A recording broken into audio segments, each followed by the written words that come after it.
आदमापूर तीर्थस्थळी उघड्यावरील लसीची विषबाधा होऊन रात्री 11 वाजता मुरगुडच्या ग्रामीण रुग्णालयात उपचारार्थ दाखल करण्यात आले।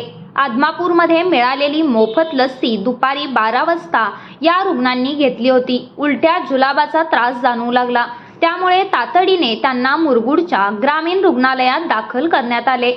रथोत्सवावेळी भाविकांना वाटप करायला लस्सी, थंड पाणी, सरबत, केळी, खिचडी असे काही पदार्थ सेवाभावी संस्था, तरुण मंडळी यांच्याकडून वाटप करण्यात येत होते।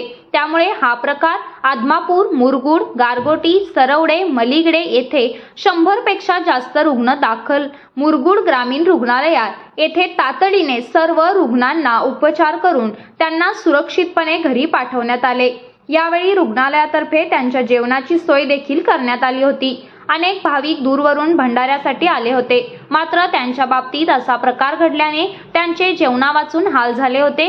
तीच उघडून अडचण ओळखून ग्रामीण रुग्णालय प्रशासनाने त्यांच्या जेवणाची सोय केली। अनेक पेशंट पोटदुखीमुळे आणि उलटीमुळे त्रस्त झाले असल्याचे दिसून आले, मात्र यावेळी प्रशासनाने योग्य तो उपचार करत त्यांना सुरक्षितपणे घरी सोडकी। याचबरोबर अनेक भाविक हेच पदार्थ घेऊन आपल्या गावी गेले आहेत। त्यांच्या बाबतीत काय झाले याची देखील माहिती प्रशासन घेत आहे। मराठी यस न्यूज साठी मुरगुडहून सर्जेराव भाट।